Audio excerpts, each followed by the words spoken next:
Lors de leur anniversaire de mariage, mon père a annoncé « Ton fonds fiduciaire a disparu, on a tout dépensé ». Ma mère a ajouté « Il est temps que tu te trouves un vrai travail, comme tes cousins ». J'ai tendu ma carte de visite à mon père et j'ai dit « Appelle-moi lundi ». Il l'a regardé et a blêmi. Parce que le nom de l'entreprise était. La salle de bal en cristal de l'hôtel Méridien scintillait de 40 ans d'amour et de célébration alors que 300 invités s'étaient réunis pour l'anniversaire de Ruby de mes parents. Des roses rouges tombaient en cascade de chaque centre de table, et la piste de danse brillait sous des lustres qui avaient été témoins d'innombrables mariages, anniversaires et célébrations marquantes. J'étais assise à la table 15, pas tout à fait la table familiale, mais assez proche pour entendre chaque discours et chaque toast. Mes cousins dominaient les conversations autour de moi, leur voix portant les tons confiants de personnes habituées au succès. Daniel discutait de sa dernière fusion chez Goldman Sachs. Sarah décrivait sa promotion au rang d'associé dans son cabinet d'avocat. Michael régalait quiconque voulait bien l'entendre d'histoires de son internat en médecine à Johns Hopkins. Ma tante Margaret m'a demandé ce qu'il en était de moi, Isabella, tournant son attention vers moi avec le genre d'intérêt poli réservé aux conversations familiales obligatoires, s'enquérant si je poursuivais toujours mes intérêts artistiques. La table se tut légèrement. Mes intérêts artistiques étaient devenus une sorte de blague familiale au cours des dernières années. J'ai répondu que je travaillais toujours dans le conseil en création, en prenant une gorgée de champagne. Mon oncle Robert a répété le terme conseil en création avec un amusement à peine dissimulé, demandant si ce n'était pas une façon élégante de dire sans emploi. Des rires nerveux ont parcouru la table. J'ai souri et n'ai rien dit. Sarah a ajouté avec une fausse sympathie que nous connaissions tous l'histoire du fonds en fiducie. C'était bien que mes parents aient pu soutenir ma phase d'exploration.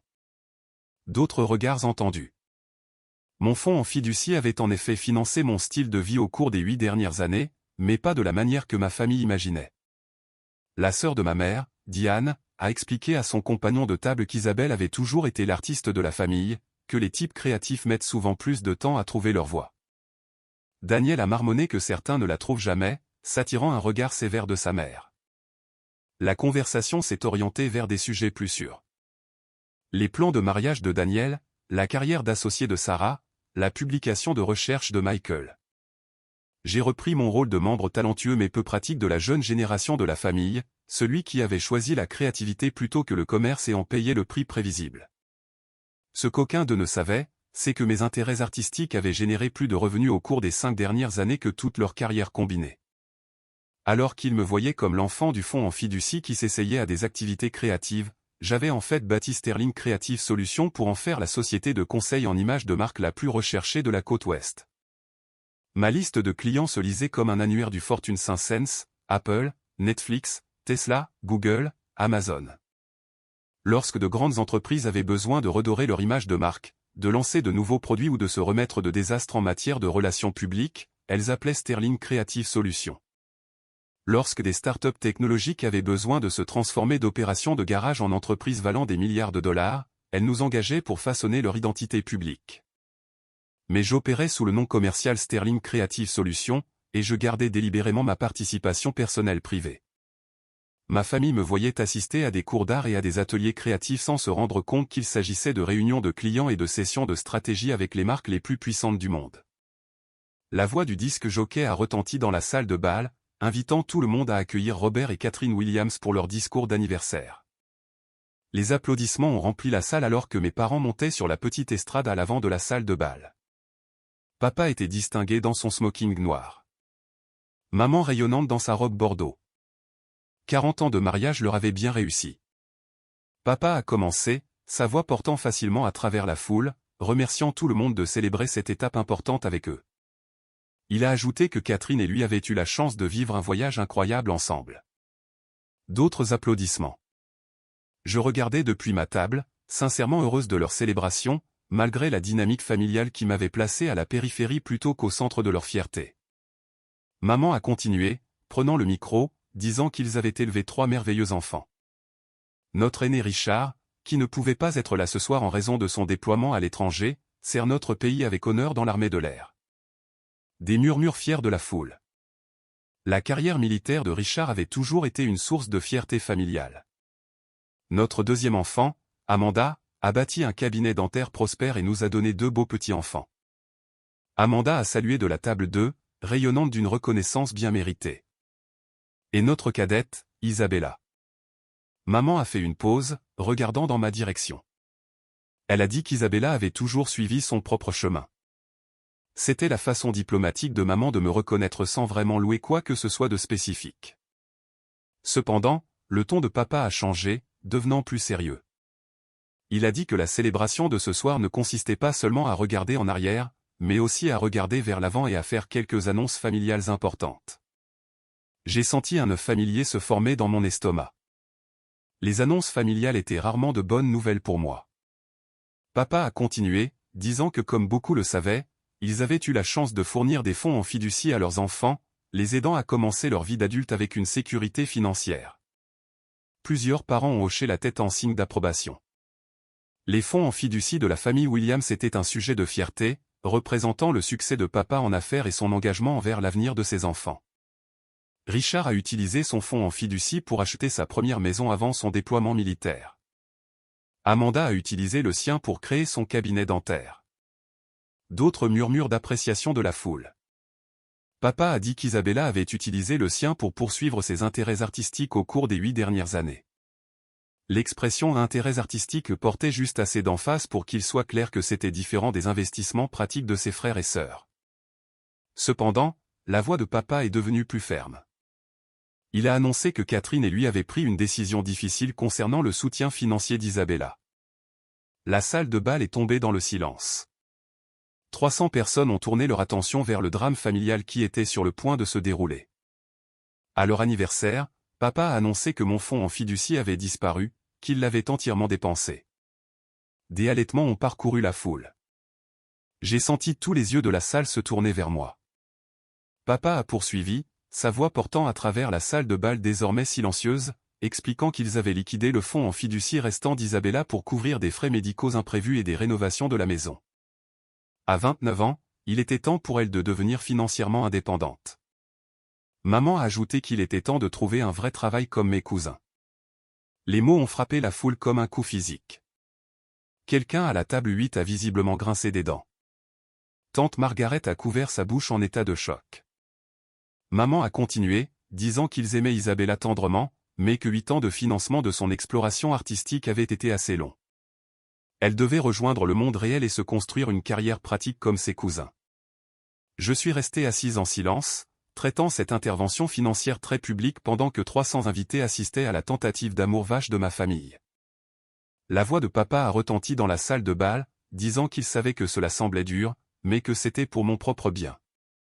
J'avais un diplôme universitaire et de nombreuses relations familiales, il était temps de les utiliser. Toute la salle de bal me regardait maintenant, attendant ma réponse à cette déclaration publique d'abandon financier. Je me suis levé lentement, lissant ma robe de cocktail noir. Tous les yeux de la salle ont suivi mon mouvement. J'ai dit, ma voix portant clairement à travers la salle de bal silencieuse, que j'appréciais leurs préoccupations pour mon indépendance financière, papa et maman. Papa a dit que c'était bien, semblant soulagé par ma réponse calme, ajoutant qu'il craignait que je ne sois contrarié. Pas contrarié du tout. En fait, leur timing était parfait.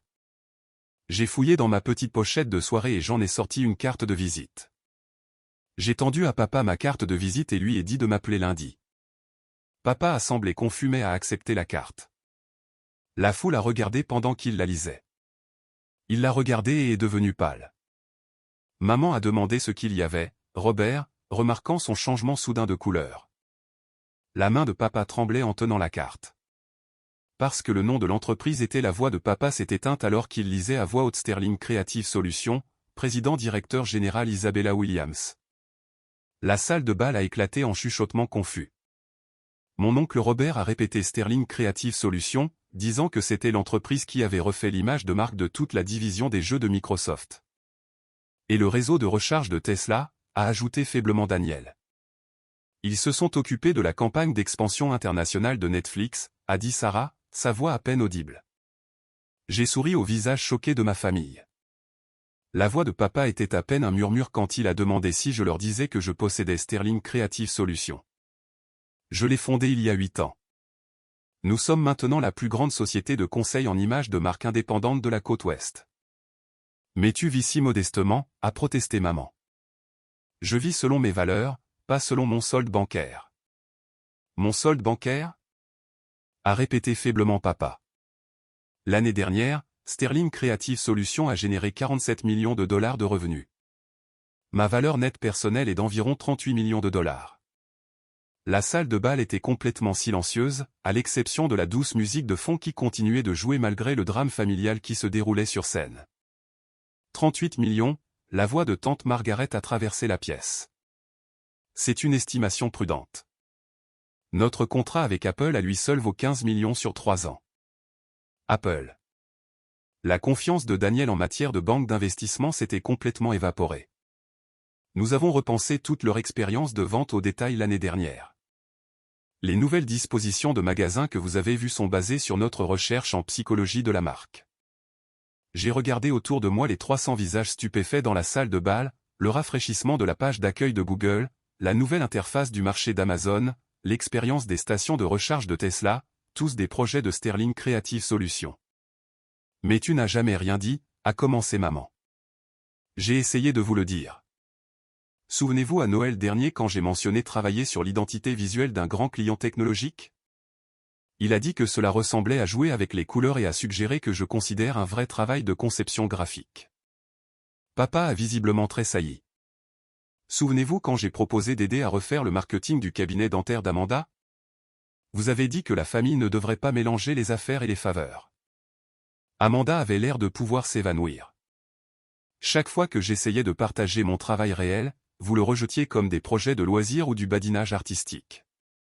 Alors, j'ai arrêté d'essayer de vous convaincre et je me suis simplement concentré sur la construction de mon entreprise. Mais le fonds en fiducie, a dit faiblement maman, tu as vécu du fonds en fiducie. J'ai vécu de mes revenus d'entreprise. Le fonds en fiducie est resté intact dans son compte d'investissement d'origine, générant des rendements. Intact. La voix de papa s'est brisée. Je n'en ai jamais eu besoin. Sterling Creative Solutions est rentable depuis la 2e année. Alors pourquoi ne nous as-tu pas dit que tu avais réussi? Parce que vous préfériez penser que je n'avais pas réussi. Cela vous faisait vous sentir mieux en tant que parent responsable qui soutenait leur fille peu pratique. Le poids de cette déclaration s'est abattu sur la salle de bal comme une lourde couverture. Tante Margaret a appelé de sa table, demandant pourquoi, si je valais 38 millions de dollars, je m'habillais si modestement. Parce que mon travail consiste à aider d'autres personnes à construire des marques puissantes. Je préfère rester en arrière-plan. Mais ta voiture, ton appartement, a protesté oncle Robert.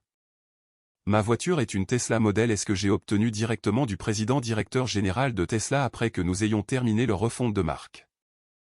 Mon appartement est un Penthouse en centre-ville que j'ai acheté au comptant il y a 3 ans. Un Penthouse, a répété faiblement Sarah. 4000 pieds carrés avec une terrasse privée. Je l'utilise pour recevoir des clients.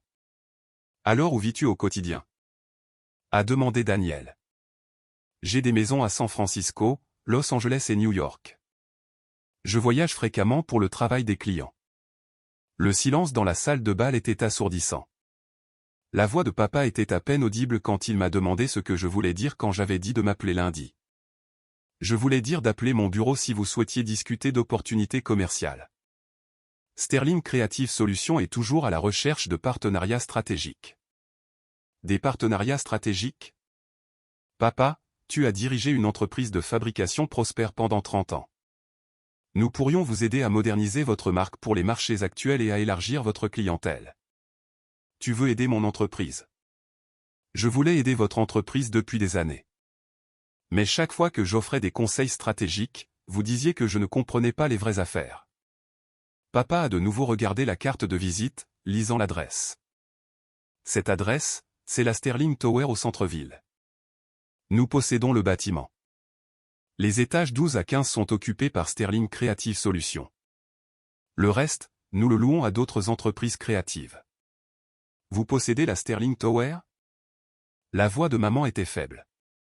Nous l'avons acheté il y a 2 ans lorsque nous étions à l'étroit dans nos bureaux d'origine. J'ai regardé les visages choqués de ma famille élargie dans la salle de bal. Oncle Robert, te souviens-tu quand tu as dit que le conseil en création était une façon élégante de dire sans emploi? Oncle Robert était devenu complètement pâle. Sterling Creative Solutions emploie 43 personnes à temps plein et travaille avec un réseau de plus de 200 spécialistes indépendants dans le monde entier. 200 personnes, a-t-il chuchoté. Des graphistes, des stratèges de marque, des chercheurs de marché, des spécialistes du numérique, des anthropologues culturels. Lorsque les entreprises du Fortune 500 ont besoin de comprendre comment se connecter avec les consommateurs, elles engagent des équipes d'experts. Je me suis tourné vers ma cousine Sarah. Sarah, te souviens-tu quand tu as dit que mon travail consistait simplement à jouer avec les couleurs et les polices? Sarah ne pouvait pas parler. Le mois dernier, nous avons terminé la refonte de la marque d'une société pharmaceutique qui a augmenté sa part de marché de 18% en 3 mois. Cela se traduit par environ 200 millions de dollars de revenus supplémentaires. 200 millions. La voix de Daniel s'est brisée. La psychologie de la marque est la science de la compréhension de la manière dont les éléments visuels et culturels influencent le comportement humain. Lorsqu'elle est bien faite, c'est l'un des outils commerciaux les plus puissants disponibles. Le disque jockey, ne sachant apparemment pas s'il devait continuer la célébration ou faire une pause pour la révélation familiale, avait discrètement éteint la musique de fond. La salle de bal était complètement silencieuse. Maman a dit, les larmes aux yeux, qu'il n'avait aucune idée. Vous n'aviez aucune idée parce que vous n'avez jamais demandé. Vous avez supposé que mon travail était un loisir artistique au lieu d'une consultation professionnelle. Mais pourquoi ne nous as-tu pas corrigés? J'ai essayé de vous corriger plusieurs fois, mais vous avez préféré vos suppositions à mes explications. Nous aurions dû écouter. Oui, vous auriez dû. Papa s'est approché de moi, tenant toujours ma carte de visite. Il a demandé si, lorsque j'avais proposé d'aider le cabinet dentaire d'Amanda, j'étais sérieuse. Complètement sérieuse. Les cabinets médicaux sont en fait l'une de nos spécialités. Nous avons aidé des dizaines de prestataires de soins de santé à moderniser l'expérience de leurs patients et à développer leur cabinet. Amanda a finalement retrouvé sa voix. Combien coûterait quelque chose comme ça? Pour la famille, pro bono. Pour l'expérience de travailler avec un prestataire de soins de santé qui fait confiance à nos recommandations. Daniel a expliqué faiblement aux parents qui pourraient ne pas connaître le terme que pro bono signifie gratuit.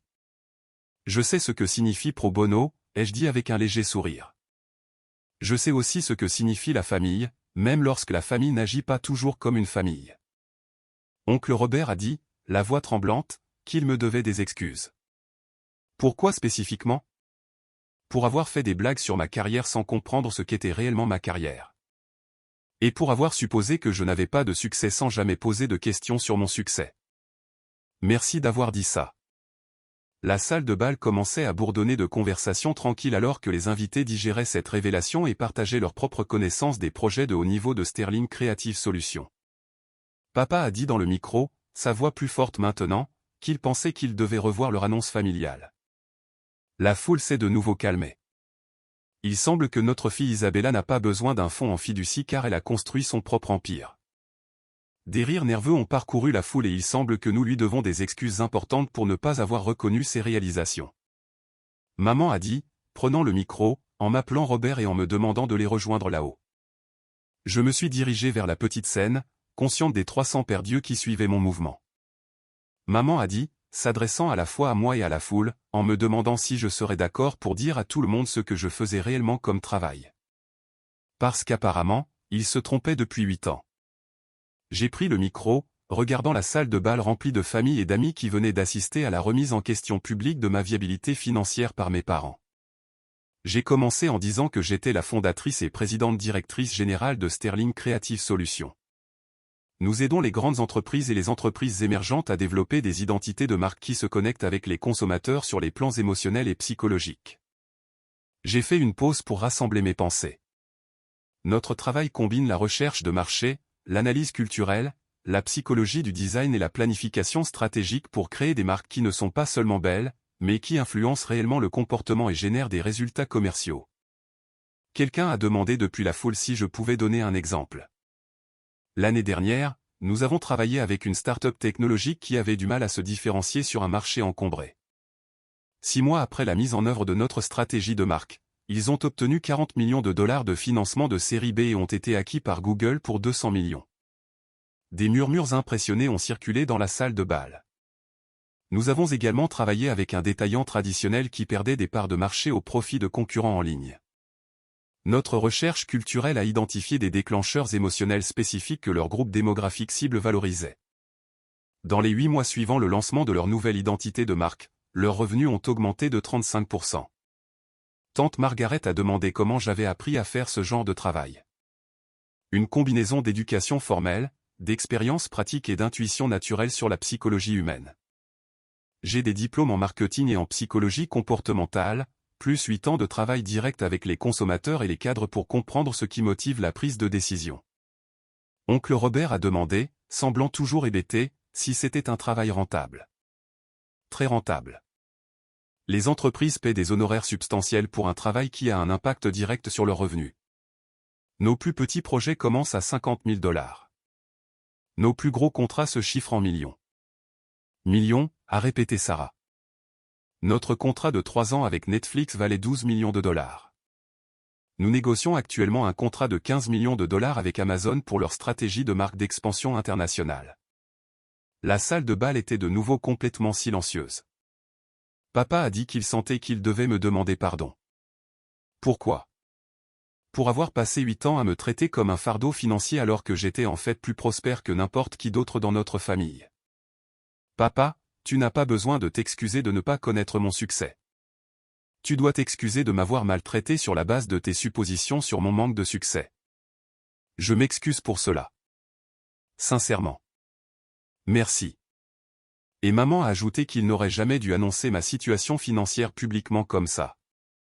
Vous avez annoncé votre compréhension de ma situation financière, qui s'est avérée être complètement fausse. Oui, c'est vrai.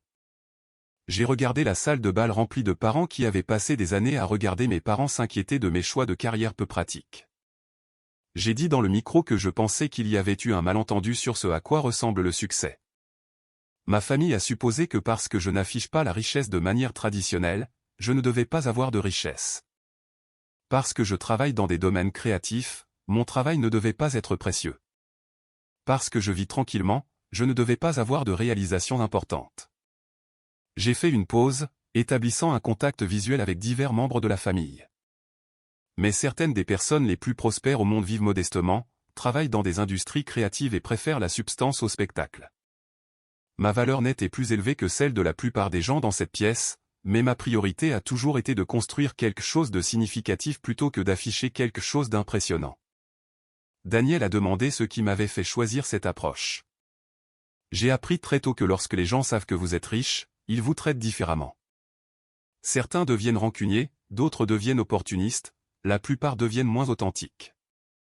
Je préfère les relations basées sur qui je suis plutôt que sur ce que j'ai. Donc, tu as caché ton succès.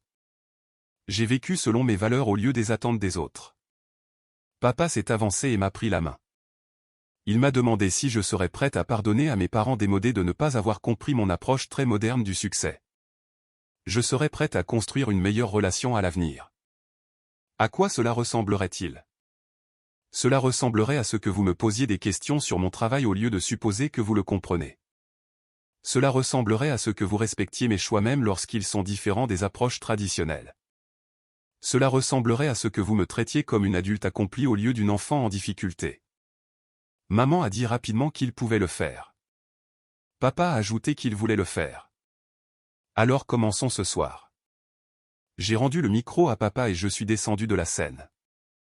Mais au lieu de retourner à la table 15, j'ai marché jusqu'à la table familiale et j'ai pris le siège vide entre mes parents. Pour la première fois en 8 ans, je me suis assise au centre de la célébration de ma famille au lieu d'être à la périphérie. Le reste de la soirée s'est complètement transformé. Au lieu de questions polies sur mes intérêts artistiques, les parents m'ont approché avec une véritable curiosité pour le conseil en images de marque et la stratégie d'entreprise. Daniel a posé des questions réfléchies sur la psychologie du marché. Sarah voulait comprendre comment l'identité de marque pouvait être appliquée au service juridique. Michael était fasciné par l'intersection de la psychologie comportementale et de la prise de décision des consommateurs. Mais la conversation la plus significative a eu lieu pendant la danse père-fille. Papa a dit, alors que nous nous balancions au son de Frank Sinatra, qu'il avait une confession à faire. Qu'est-ce que c'était? J'ai toujours été fier de toi, même quand je pensais que tu avais des difficultés. Fier de quoi? Fier que tu aies choisi de suivre ta passion au lieu de simplement suivre l'argent. Fier que tu aies été prête à prendre des risques et à essayer des approches créatives.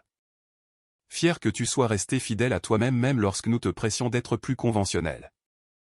Mais tu t'inquiétais aussi pour mon avenir financier. Terrifié pour ton avenir financier, mais toujours fier de ton caractère. Et maintenant je suis fier de ton caractère et émerveillé par ton succès. Mais surtout, j'ai honte de moi de ne pas avoir cru que ton caractère mènerait au succès. Papa, le caractère ne mène pas toujours au succès financier. Mais l'intégrité mène généralement à une sorte de succès significatif. Et tu as toujours eu de l'intégrité. Merci de dire ça, Isabella. Pourrais-je te poser une question d'affaires? Bien sûr. Penses-tu qu'il y a un moyen d'aider notre entreprise de fabrication familiale à atteindre les jeunes consommateurs? Nous avons perdu des parts de marché au profit d'entreprises qui semblent plus modernes. J'ai souri. Papa, je pensais que tu ne demanderais jamais. 6 mois plus tard, l'entreprise de fabrication de papa avait subi une transformation complète de sa marque que j'avais conçue et mise en œuvre gratuitement. Leur nouvelle identité a trouvé un écho auprès des consommateurs milléniaux et de la génération Z, entraînant une augmentation de 40% des ventes en ligne et des partenariats avec 3 grands détaillants. Le cabinet dentaire d'Amanda avait également été rebaptisé, en se concentrant sur l'expérience du patient et l'esthétique des soins de santé modernes. Son cabinet est passé d'un emplacement à 3, et elle avait été présentée dans un magazine de l'industrie dentaire comme un exemple de soins innovants aux patients. Mais plus important encore, notre famille avait appris à fonctionner sur la base de la curiosité au lieu des suppositions, du respect au lieu du jugement, et de l'intérêt sincère au lieu du rejet poli. Maman a dit lors du dîner du dimanche dans mon pantouse qu'elle n'arrêtait pas de penser à cette fête d'anniversaire. À quoi pensait-elle? Je n'arrête pas de penser à la confiance que tu avais lorsque nous avons annoncé que ton fonds en fiducie avait disparu. Pourquoi n'aurais-je pas été confiante? Je n'utilisais pas le fonds en fiducie, mais nous ne le savions pas. De notre point de vue, nous coupions ta seule source de revenus. De votre point de vue, oui. N'étais-tu pas en colère que nous fassions cela si publiquement? J'étais déçu que vous fassiez des suppositions sur mes finances et que vous annonciez ensuite ces suppositions à 300 personnes sans jamais demander si les suppositions étaient exactes. Et si tes suppositions avaient été justes? Et si j'avais vraiment vécu du fonds en fiducie? Alors j'aurais été blessé que vous choisissiez de couper mon soutien financier devant 300 personnes au lieu d'avoir une conversation privée sur la transition vers l'indépendance. De toute façon, nous avons mal géré la situation. Vous l'avez gérée sur la base d'informations incomplètes et de suppositions douteuses, mais vous l'avez aussi gérée avec de bonnes intentions. Les bonnes intentions n'excusent pas une mauvaise exécution. Non, mais elles rendent le pardon plus facile. Papa a levé les yeux de son dessert. Il m'a demandé ce qu'il était advenu du fonds en fiducie. Si je ne l'ai jamais utilisé, il est toujours là à produire des rendements. Il vaut actuellement environ 200 000 $. Qu'est-ce que tu comptes en faire? Je pensais le donner à un fonds de bourse d'études pour les étudiants poursuivant des diplômes en commerce créatif. Des étudiants comme toi? Des étudiants qui veulent prouver que la créativité et le commerce peuvent fonctionner ensemble, mais qui n'ont peut-être pas le soutien financier familial pour prendre les risques nécessaires pour construire quelque chose d'innovant. C'est parfait, a dit maman. Ça semble juste, Isabella. Papa a dit qu'il avait une autre confession. Qu'est-ce que c'était? Je me suis vanté de toi à tous ceux que je rencontre, mes partenaires de golf, mes associés, les voisins. Tu n'as pas besoin de te vanter de moi. Je sais que je n'ai pas besoin, je veux le faire. Pendant 8 ans, j'ai manqué des occasions d'être fier de ma fille parce que j'étais trop inquiet pour son avenir pour voir son présent. Tu vois mon présent maintenant. Je le vois et j'en suis émerveillé. La chose la plus importante est que vous me voyez vraiment au lieu de voir vos suppositions à mon sujet. Nous te voyons maintenant et nous aimons ce que nous voyons. La plus grande victoire n'avait pas été de prouver à ma famille qu'elle avait tort au sujet de ma dépendance financière. Elle avait été de leur apprendre que le succès se présente sous de nombreuses formes, que les manifestations traditionnelles de la richesse ne sont pas les seules mesures de la réussite. Et que parfois les personnes qui semblent les moins prospères sont en fait en train de changer des industries et de construire des empires. Mais plus que cela, nous avions appris que les relations familiales fonctionnent mieux lorsqu'elles sont fondées sur une curiosité sincère plutôt que sur des suppositions confortables. lorsqu'elles sont basées sur ce que les gens sont réellement plutôt que sur ce que nous pensons qu'ils devraient être. Parfois, la meilleure vengeance n'est pas de montrer aux gens à quel point ils se sont trompés sur vos échecs. Parfois, c'est de leur montrer à quel point leur définition du succès était limitée et de les aider à élargir leur compréhension de ce à quoi la réussite peut ressembler. Le fonds en fiducie avait été un symbole de leur soutien, mais il avait aussi été un symbole de leur supposition que j'avais besoin de soutien. Apprendre que je n'avais jamais eu besoin de leur aide financière avait été choquant. Mais apprendre que j'avais construit quelque chose de plus précieux que leur soutien avait été transformateur. Nous étions passés d'une relation basée sur leur inquiétude pour mon avenir à une relation basée sur leur fierté pour mon présent. Et cette transformation avait fait de nous non seulement une famille, mais une équipe.